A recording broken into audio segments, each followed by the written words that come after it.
Hey, good morning. I'm Vicki Nguyen. And I'm Savannah Sellers. Right now on Morning News Now, dosage directions. A CDC panel set to give guidance on who should get a booster shot of the COVID vaccine and when. Details on today's meeting and what the outcome could mean for you and your family.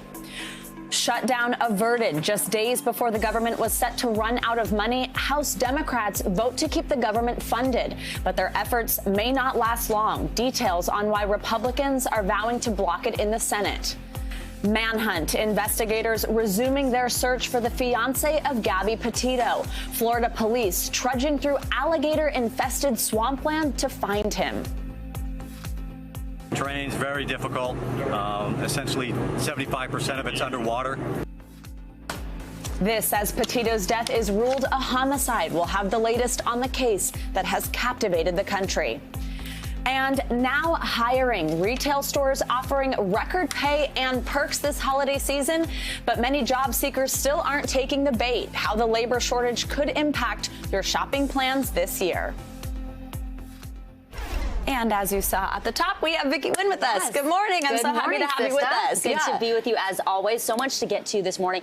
I'm quite excited about a story we have coming up in the 8 o'clock hour with the TikTok subway artist. That's yes. Really good. Oh, yes. Oh, thank you. Yeah, it's a good one. Yeah, we've got a lot this morning, and we're so happy you're with us. And we're going to begin with a meeting that could decide how COVID vaccine booster shots will be rolled out here in the United States. Yeah, the CDC is meeting this morning to discuss approval of a third dose of the Pfizer vaccine. This meeting comes days after an FDA panel chose not to recommend boosters for all Americans, instead just approving it for people older than 65 and at high risk. It is unclear if the CDC will follow in the footsteps of the FDA, especially as the U.S. struggles to get more Americans to get their first dose. Right now, nearly 55% of Americans are fully vaccinated. Hospitals are still dealing with surges of COVID patients, most of them unvaccinated. The CDC says an average of 10,000 Americans are being admitted to the hospital every day. We have a team covering everything you need to know about the pandemic this morning, from vaccine boosters to what's happening inside our nation's hospitals. Let's begin this morning with Dr. Bob Lahita. He's a professor at the Hackensack Meridian School of Medicine and the director for autoimmune and rheumatic diseases at St. Joseph Health. And, of course, a familiar face if you are with us most mornings. Dr. Lahita, thank you for being here. So there's been so much confusion around booster shots. So let's just start with what's the likelihood that the CDC could break away from the FDA's decision last week and recommend boosters for everyone, not just that particular at-risk older group of people? Well, it could go either way, Savannah. We could see people being told that if you've had the injection about 8 months ago, and many of us have, back in January, the second shot, you need a booster shot. Now, they're not saying that. And of course, we heard that now it's people over 65. And of course, many of our patients who are immunosuppressed on cancer chemotherapy or have autoimmune diseases have already gotten their booster shots. So this has created a lot of confusion. And I've said before, Savannah, we need a spokesperson for the government, one person. Dr. Lahita, as of right now, the CDC is saying more than 2.2 million people have received that third dose. Are there any dangers for someone to get a third dose before the CDC actually gives it the green light and says it's okay? And what do we know about your immune response after that booster shot? There's no danger in getting a third dose at all. The booster shot really revs the immune system up and allows about 95 to 98% more neutralizing antibody and protection. So this is the data that we have seen from various laboratories around the country and in other countries as well. So the booster shot is very safe, and I imagine the government is going to say at some point, go ahead and get it.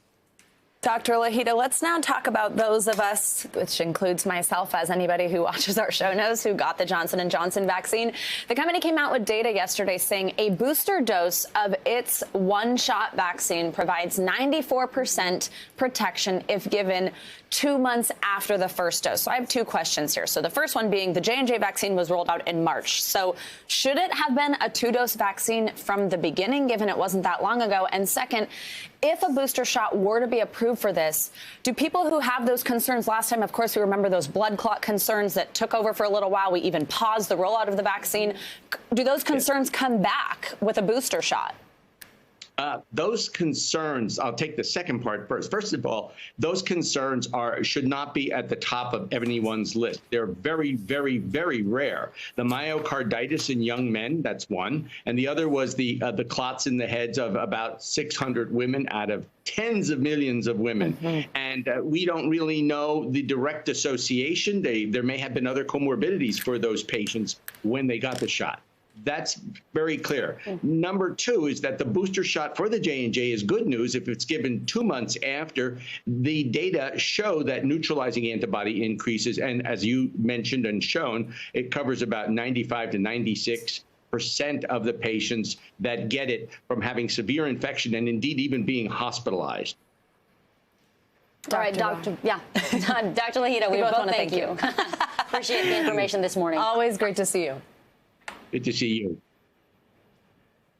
Now in the Northwest, some hospitals are limiting medical treatment because of the onslaught of COVID cases.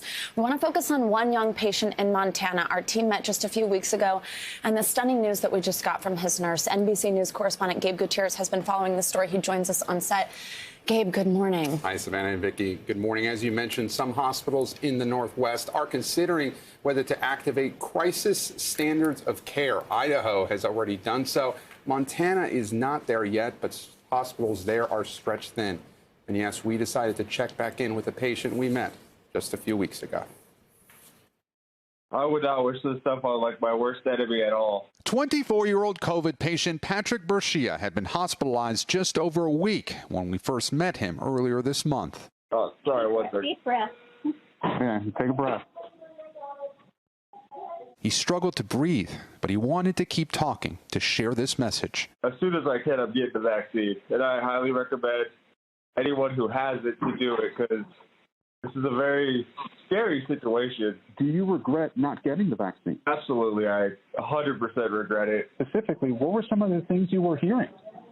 That the vaccine was not a real vaccine, that it was like a tracking chip the government was trying to use on us. Patrick was in the ICU at Billings Clinic in Montana, which was already seeing its highest number of COVID patients since last year. This is the ER. They've set up overflow beds in the hallways. Nurse Christy Baxter was among those caring for Patrick. Is it exhausting? It is. It's exhausting. I've had days where I've thought, I don't know that I can get up and continue to do this job. And I've been a nurse for 30 years. I believe passionately in what we do. I want to make a difference for patients, but I never thought I would be there. But I've had days that I thought, I don't know that I can continue to do this. Since then, she says, things have gotten worse. The hospital has limited ECMO treatments, external machines that can function as a critical patient's heart and lungs. Administrators have also discussed how best to get ready for what's known as critical standards of care, essentially guidelines for how to ration resources.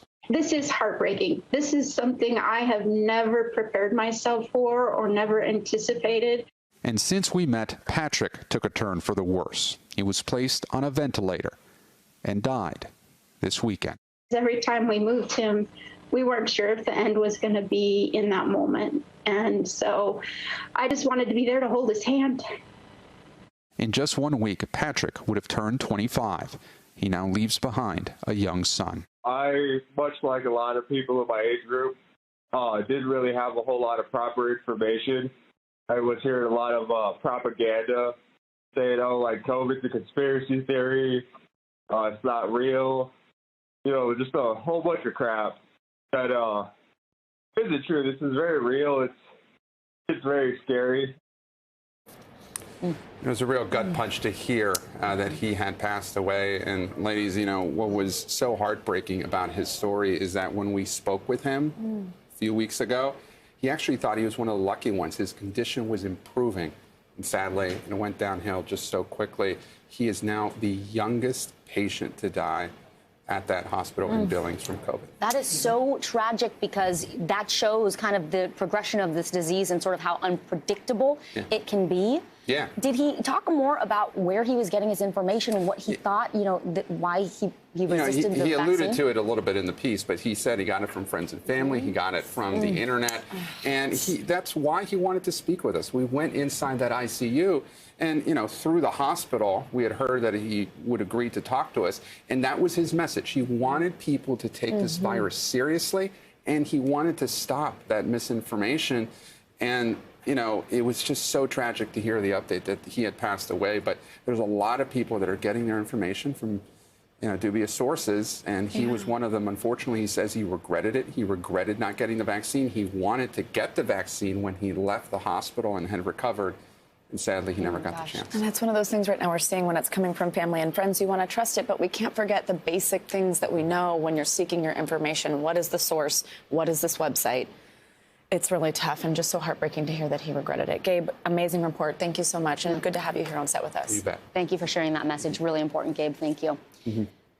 Well, overnight, the House passed a stopgap spending bill aimed at keeping the country from veering off a fiscal cliff. The bill passed on party lines and would temporarily fund the government until December 3rd. It would also extend the debt limit until after the elections next year. Despite all this, the fight is just getting started. NBC News Capitol Hill correspondent Leanne Caldwell joins us now. Good morning, Leanne. The legislation now faces a steep climb in the Senate, where Republicans have promised they're going to filibuster. So talk to us about what's at stake here and what are the Republicans opposed to? Good morning, Vicki. So what's at stake is the financial system of our country. The country could default if the debt limit isn't increased. And there's lots of problems as well if the government shuts down. So this is a double-edged crisis that the Congress is careening toward. Now, this short-term government funding bill, combined with a suspension of the debt limit, goes to the Senate, where it needs 60 votes. Republicans say they are not going to vote to lift the debt limit. So that means they are not going to vote to fund the government because the two are attached, because they think that Democrats are spending trillions of dollars and they should do it. Democrats say, look, this is not about future spending. This is about past spending during the Trump administration. So historically, this has been a bipartisan process where the debt ceiling is lifted. Republicans cannot sit on the sidelines. So this staring match continues when the government is set to shut down in just over a week, Vicki. Leanne, there's also a major fight brewing within the Democratic Party between moderates and progressives. Take a listen to House Progressive Caucus Chair Pramila Jayapal on the Rachel Maddow show last night.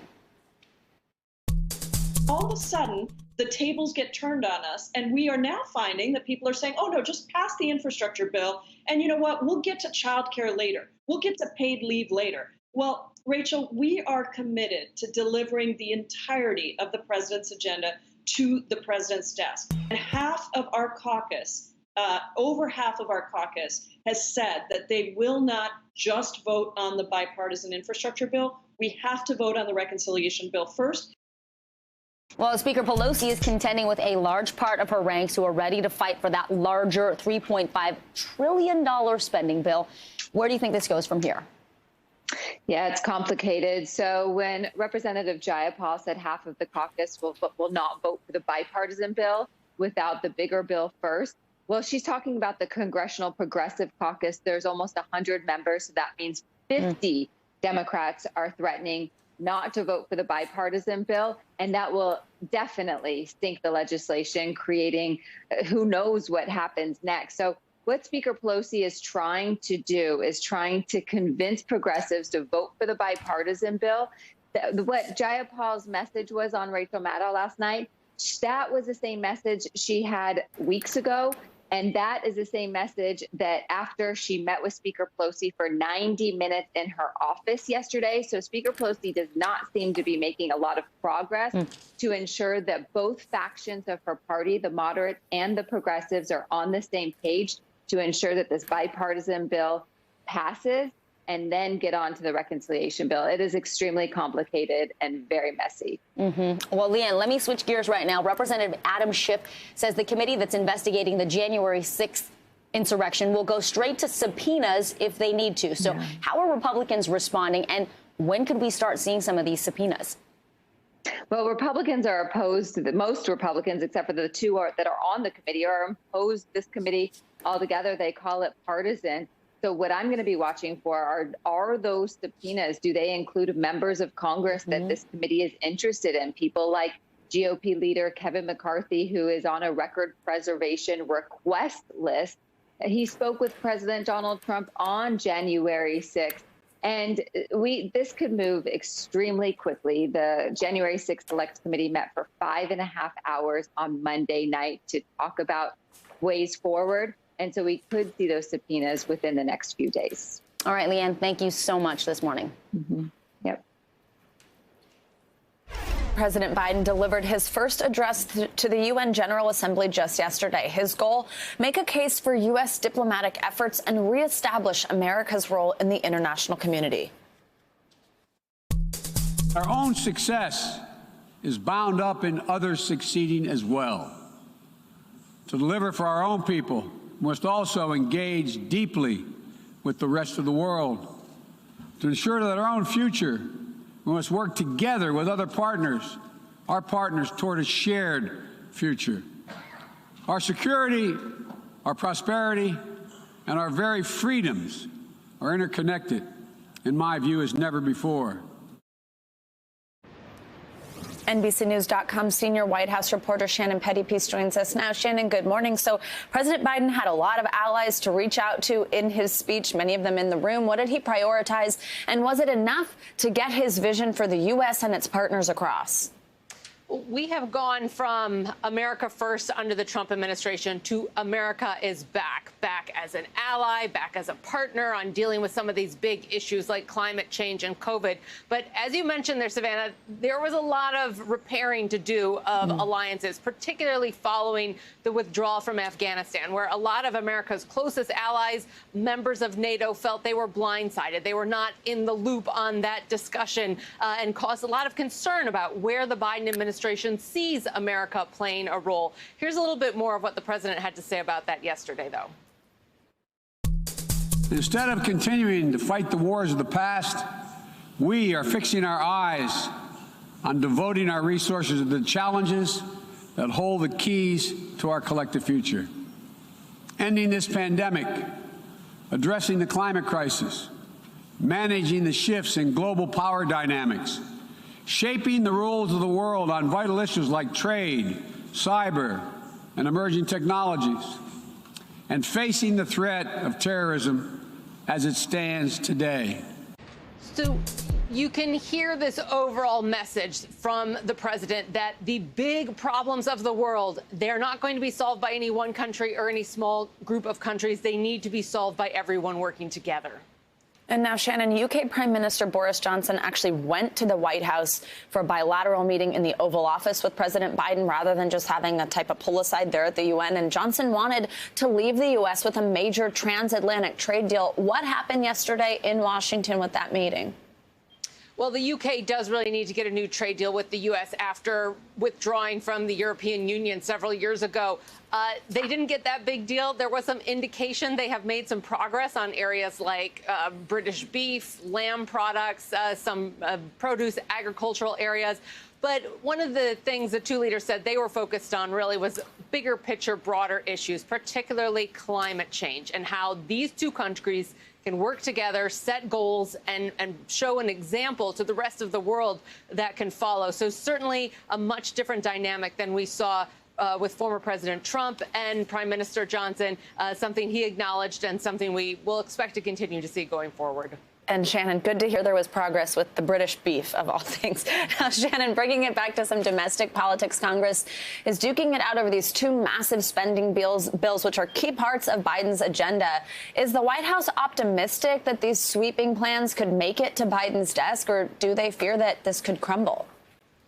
Administration officials have said it is definitely going to be a rough few months ahead in Congress. They never thought this was going to be an easy process, though.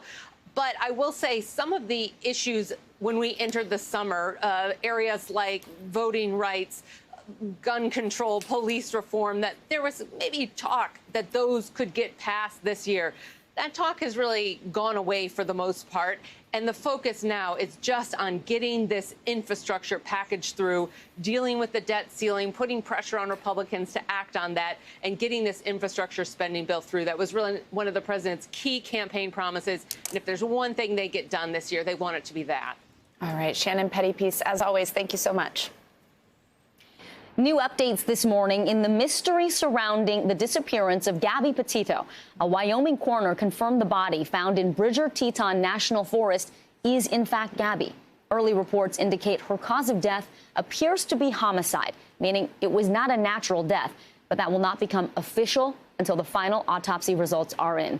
This morning, an aggressive search is underway for Petito's fiancé, Brian Laundrie, who is a person of interest and hasn't been seen in over a week. The FBI says anyone with information should contact them directly. NBC News correspondent Jay Gray is live in Northport, Florida, with the latest on this devastating development. Yeah, good morning. And basically what the FBI has said, as well as the coroner's office, is that the remains indicate that her death was caused by another. They won't go into detail about what that means, as you talked about. They're going to tell us the cause of death when the autopsy is complete. We expect that in the next couple of days. And that'll be one of the key factors in this investigation and the search that continues here in the Carlton Reserve in Florida. Jay, as we mentioned, that search for Brian Laundrie is underway. Police initially called it off, saying they had exhausted all avenues. Then they quickly reversed that decision the next day. What do you have on the latest on that search? Yeah, very interesting. And we know that yesterday they started going sector by sector from this side of the park toward the other side of the park. So from the north to the south side of the park, more toward Laundrie's home. And what they're saying is that they're just going to continue that process, a very difficult process in the brush that is very thick there, the water that in many places is hip high, and then you've got the animals that are a factor as well, the snakes, some alligators. It's something they continue to deal with. The police department had said they were done. The FBI came in, as you know, went to the Laundrie home, pulled some evidence out, and announced the next day that they would lead the investigation here at the park. So they resume the park investigation as federal agents that want to find some answers here and say they'll continue. Jay, is there any indication on whether Gabby's family will make any other public statements now that she has been found? Yeah, you know, at this point, what their attorney has said is that they will make a statement when Gabby's finally home. So they plan to do that at some point. We did get a statement from the Laundrie family after it was announced and confirmed that it was Gabby. And it was a one-line statement that simply said, "May Gabby rest in peace." Jay, thank you so much. Thanks. It's time now for a check on your morning news now weather. Hey, Bill Cairns, good morning to you. A little muggy here in New York City. I know, all of a sudden, right? It was such a tease because it was so nice and the humidity had gone away, and then everyone in the Northeast just wake up this morning and going, "Ugh, it's back." My hair's frizzy, you know, it's annoying. Your hair looks great, Bill. So we're not alone. We're not. I know. I try to relate. So, like the Ohio Valley and the Mid-Atlantic, that area has been very wet. Yesterday, we got soaked in areas from the Carolinas to the Ohio Valley, and today it's raining again. So this map shows us where we think we had the best chance of flash flooding. So it's kind of color-coded where it goes like marginal risk, slight risk, moderate risk. There is a high risk that we have occasionally. We don't have that today, but we do have a couple of large moderate risk areas. So we have a good concern that significant flash flooding will take place between Fort Wayne, Toledo, up to Detroit. And then as we go through the mountains and the spine of the Appalachians, from Roanoke to Harrisonburg, back up to State College, those are the areas of greatest concern. And it's already pouring in those locations. When you look at the radar map, which is shown in the areas of green, the yellow is kind of where it's raining harder. You can see it's been raining very hard and on and off in Indiana, all the way up to Detroit, now approaching Columbus. And then that other area of rain through West Virginia and Virginia is now starting to head up into Pennsylvania, and that's where we're going to see the concern. So flash flood watches are up for 15 million people, including our friends from Wilmington to Myrtle Beach, where it's poured over the last 2 days. I mentioned yesterday we had 6 inches of rain in Savannah. And so the rainfall forecast, the greatest concerns of those areas we just talked about. Watch out around Charlottesville, beautiful there in mountains of Virginia, all the way up just outside of D.C. You notice that we are not expecting flash flooding in D.C. itself, in New York and Boston. It'll rain, but the heaviest rains will stay just to the west. And on top of all that mess, we even have an isolated area of slight risk of severe storms. So we'll watch out around Pittsburgh and the northern West Virginia. Maybe an isolated tornado, but damaging winds are possible along with some power outages. So here's the timing of this whole mess. By the time we get through this evening, I paused this at 8 p.m. Notice D.C., Baltimore, New York, Philly, dry. No problems. I mean, maybe a sprinkle, but the heavier rains will be from about Winston-Salem to Roanoke, back to Detroit, and all the way through the west. As we go throughout Thursday, slowly that rain does arrive into areas of the east. D.C., it looks like Thursday morning, Philadelphia, Thursday afternoon, New York City, Thursday evening, and along with it, some gusty winds. And then finally, Friday, all of that mess will begin to push out. So for today's forecast, slow-moving heavy rain threat in the Ohio Valley. It's warm, it's muggy all the way up through the East Coast. If you want the beautiful weather, congratulations. Gorgeous today from St. Louis to Minneapolis to Kansas City. Dallas is still really nice, along with our friends in New Orleans. The West Coast, no problems. Still pretty hot, though. Phoenix, 103 today. And then tomorrow, as I mentioned, that rain arrives in D.C., to Baltimore, to Philly, to New York. Gorgeous weather continues through the middle of the country. So we just have to be a little patient, guys. It looks like that heavy rain will come through, and then some beautiful weather behind it. So, you know, a little taste of summer humidity, and then your reward this weekend. All right. Well, hey, at least the reward's coming this weekend. And, Bill, I see your pink tie, and I like it. It is Wednesday, after all. The weekend forecast is coming. Woo! Next hour. That's a tease. All right, Bill. Thank you. See you in a bit. Good to see you, Bill.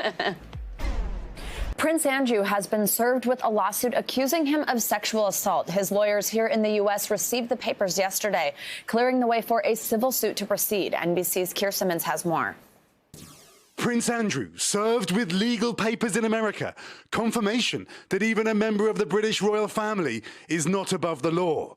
The sexual assault lawsuit delivered to his U.S. attorney via email and FedEx, according to court records. It's another setback for the prince. A judge ruled he could not hide behind palace walls. He's been staying at the Queen's Balmoral Castle in Scotland. Virginia Giuffre's legal team accused Prince Andrew of actively evading efforts to serve him with a lawsuit.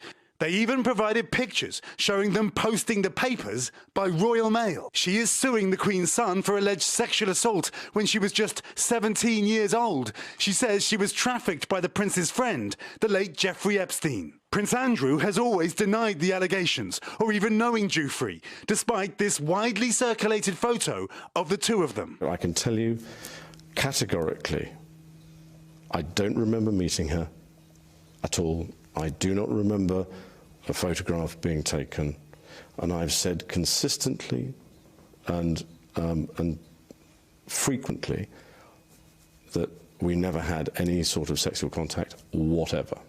At a court hearing last Monday, Prince Andrew's lawyer called Giuffre's case a baseless, non-viable, potentially unlawful lawsuit. Prince Andrew, of course, denies that this ever happened. He denies that it ever happened, and he's going to keep denying that it ever happened. But he knows the truth, and I know the truth. Prince Andrew's defense of himself and his friendship with Epstein on television was widely criticized. Do I regret the fact that he has quite obviously conducted himself in a manner unbecoming? Yes. Unbecoming? He was a sex offender. Yeah, I'm sorry, I'm being polite, in the sense that he was a sex offender. Now he has days to respond and defend himself through the legal system. All right, let's now take a look at what's making news around the world this morning. NBC News correspondent Ali Arouzi joins us now from Tehran. Good morning, Ali.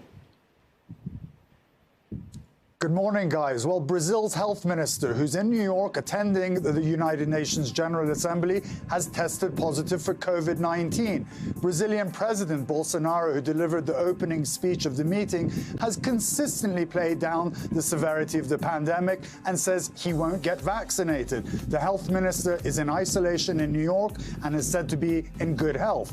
A volcano eruption on La Palma and the Spanish Canary Islands continues to wreak havoc, forcing the evacuation of at least 5,500 residents. Lava from the volcano has been pouring downhill since Sunday's eruption, devastating everything in its path. Local officials said about 100 houses have been destroyed so far, and dangers still lie ahead for residents, including earthquakes, toxic gases, and acid rain. And today marks the first day of fall, when every leaf becomes a flower, and it's looking particularly beautiful in Japan this season, with some of the most stunning foliage seen in years thanks to weather conditions. Fall colors are expected to peak at the beginning of October, bringing tourists from around the country. And those are your headlines. All right. Epic fall colors. Love it. Allie, thank you so much. I love that sound effect. Whoop, whoop. Well, a big change is coming to McDonald's world-famous Happy Meals. I'm liking this, actually. The fast food giant is announcing it will offer more sustainable toys in these Happy Meals. That's going to happen by the end of 2025. This means the toys adored by children everywhere will be made with dramatically less plastic. Action figures of superheroes and other movie characters are now going to be 3D cutouts instead of plastic figurines that add to the junk in your house. While other toys will now be made with recycled materials. So the company really looking to reduce its carbon footprint over the next 4 years. And I'm happy. You know what I used to do? I just declined the toy. Or, you know, some places let you get the dessert for free instead. So we would do that because we just don't need more stuff like that. Do your kids like those toys? They do. They do. I always opt for the book if there is a book, or the dessert if it's free. But when it's like a little plastic thing they're going to play with for 12 minutes and then it's gone, no thank you. And not good for the environment. Right. Love that. Absolutely. All right. Thanks, Vicki. Now, Education Secretary Miguel Cardona is making his way across the Midwest this week as the Biden administration touts its efforts to help kids safely return to school. The push for safe in-person learning comes, of course, as students, parents, and teachers try and make up classroom time that was lost during the pandemic.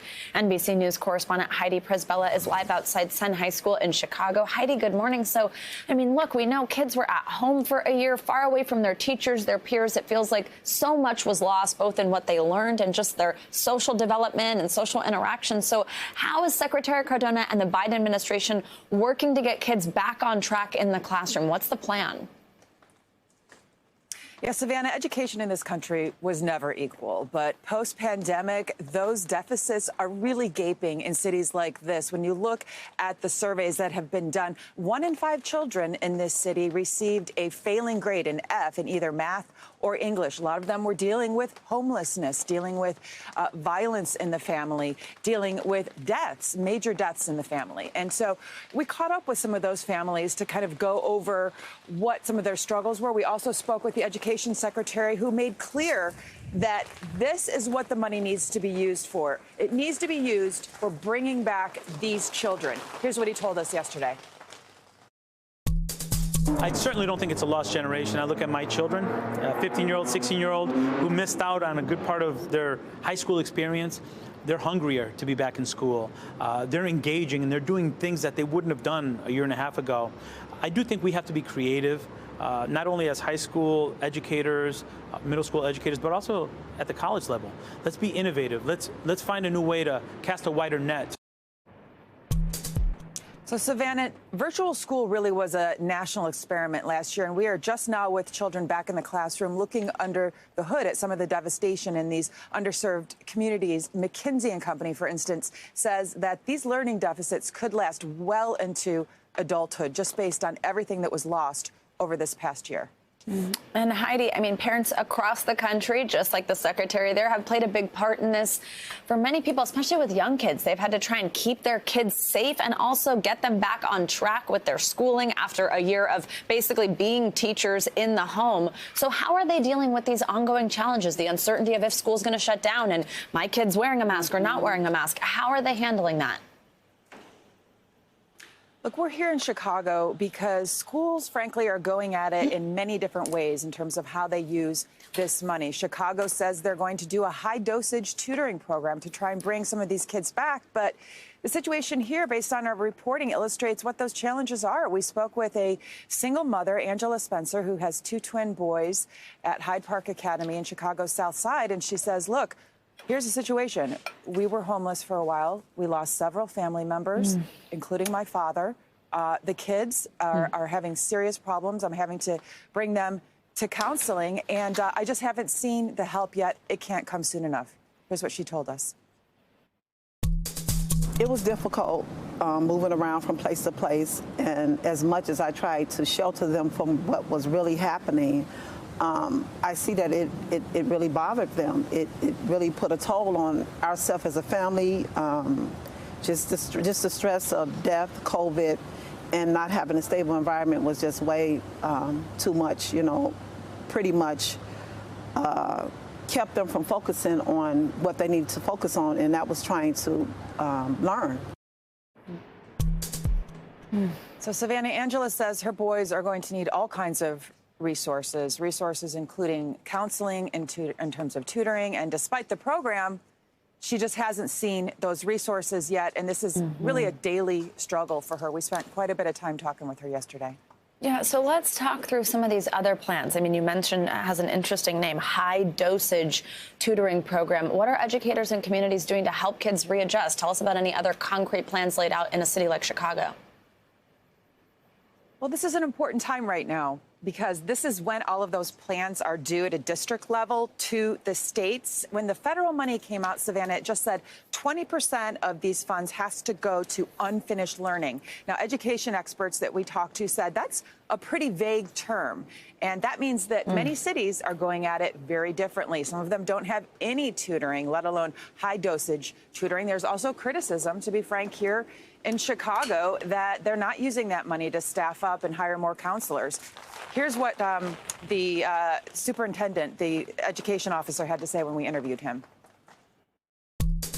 Unfortunately, I am not shocked by some of the challenges because I recognize there are always students who have been historically underserved, and as a district, we have to make sure we run after them. We're doing everything from door knocking, phone calls, connecting them to services, partnering with advocacy groups around the city, and really figuring out for every student who doesn't come back, what do they need and how do we connect them to the right social emotional supports and services.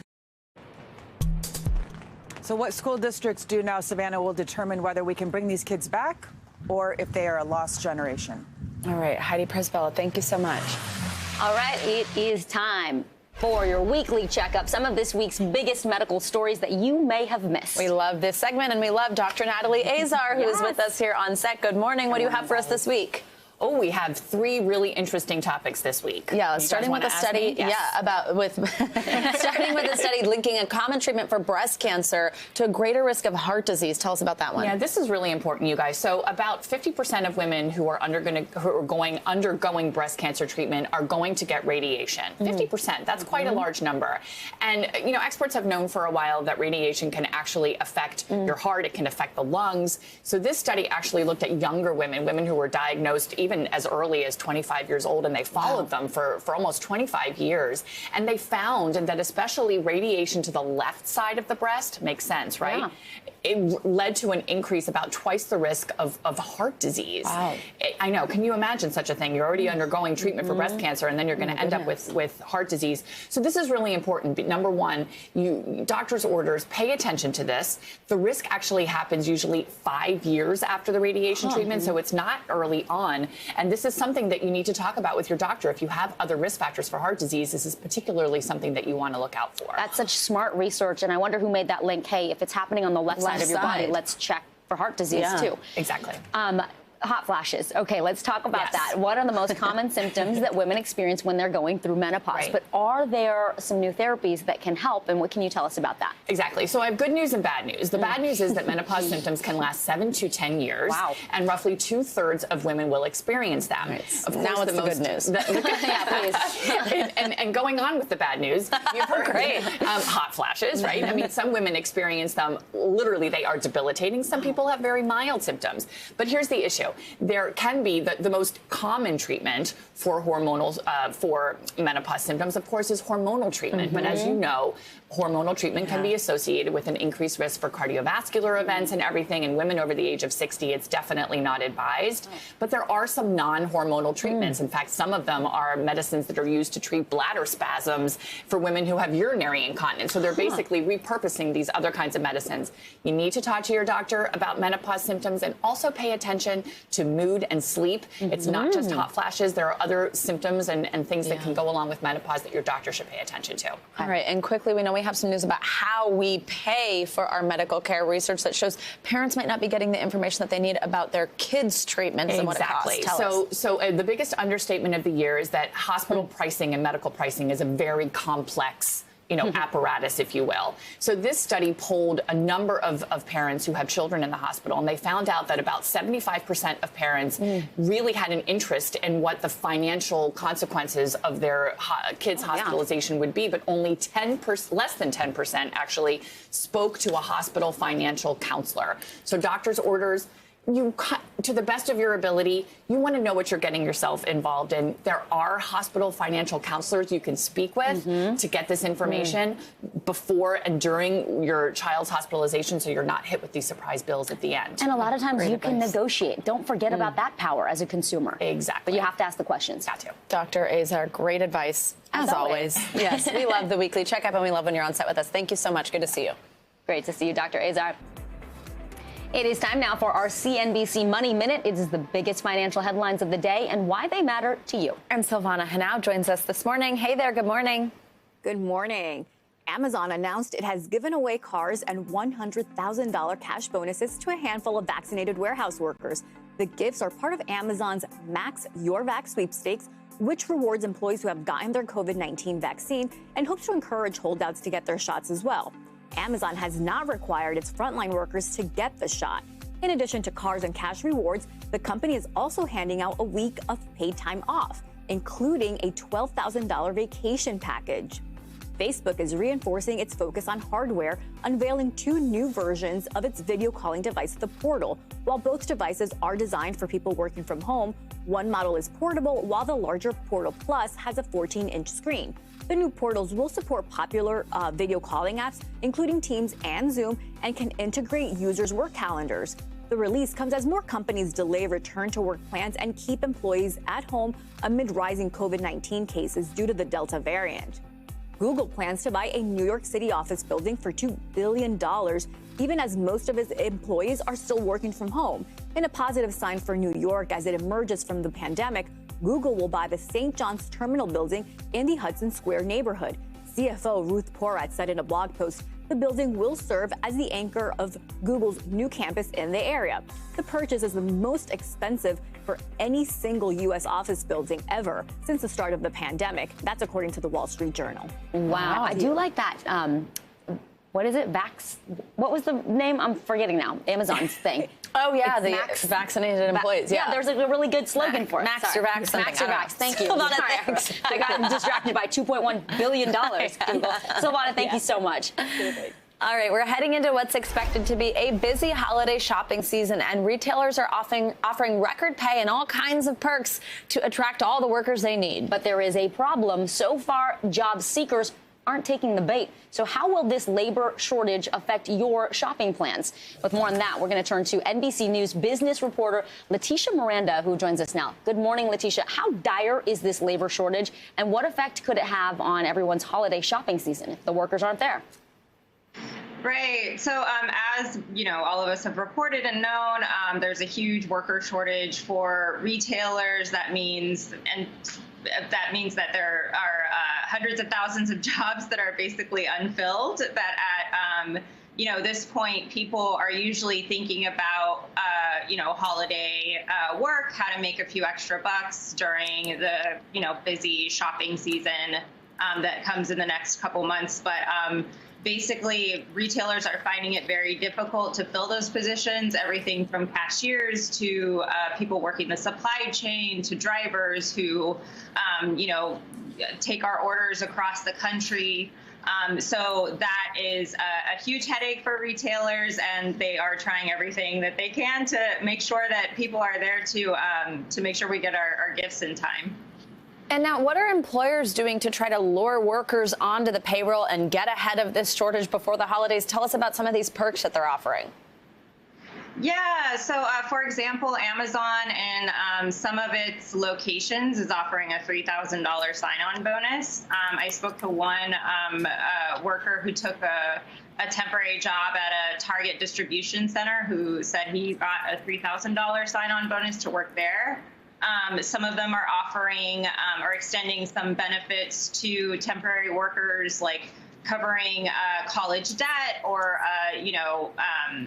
tuition to go to school, 401k matching, just a whole slate of benefits that really haven't traditionally been offered in the retail industry, but because of such the shortage, retailers are extending this out to people working the holiday season.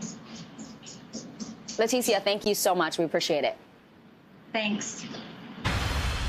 Welcome back. Now we've got our week-long series on the climate challenge. Up and down the Atlantic seaboard, rising sea levels and superstorms are creating so-called ghost forests as trees critical for storing carbon and filtering pollutants die. And experts warn losing all those trees could worsen the effects of climate change. NBC News Now correspondent Maura Barrett joins us from Chicago. Hi, Maura. Good morning. Good morning, Savannah. We traveled to New Jersey, which sees some of the worst impacts of climate change. And let me tell you, it was absolutely shocking to see the expanse of these ghost forests firsthand. But the state and environmental groups there are working fast to make sure that we don't see these forests completely die off in our lifetimes. The coastal woodlands of America are in peril. Climate change impact you can actually see from the sky. Once verdant greens stripped, stark white. Dead trees forming so-called ghost forests. They're appearing up and down the East Coast. One place it's most apparent. New Jersey is ground zero for some of the worst impacts of climate change. The state faces twin threats of hurricanes like Superstorm Sandy and slow but steady sea level rise. This entire forest right over here is just almost dead completely. It's almost completely dead. Yep. And that's because when the salt water comes in, it just can't survive in that environment anymore? Exactly. Yep. The state and environmental groups are scrambling to save one species of trees, the Atlantic white cedar. Restoring it is one way to dampen the effects of climate change. We're trying to put this forest type back on the landscape so it increases biodiversity, helps with resiliency. How does this play into how we should be thinking about tackling climate change? Well, most wetland forests are really good at sequestering carbon, taking carbon out of the atmosphere, putting it in their biomass and putting it in soils. Healthy forests serve another important role in the environment, filtering groundwater. But that is threatened too, as saltwater pushes inland towards homes, farms, and businesses. This Atlantic white cedar forest and those in other coastal parts of the state are a signal about the risk that we all face from saltwater intrusion, from storm surge. I think every community, every resident, every business has to ask hard questions about whether it is positioned to confront the ravages of climate change. Now, to put it into perspective, New Jersey alone used to have 125,000 acres of these forests. Now just 20,000 acres survive. And so that's why the push to restore these forests is so intense right now, because otherwise scientists are warning that these trees could be drowned out of existence by the end of the century. All right, Maura, thank you so much. Incredible reporting. Yeah, dramatic images. Well, that does it for this hour of Morning News Now. Thanks for watching our YouTube channel. Follow today's top stories and breaking news by downloading the NBC News app.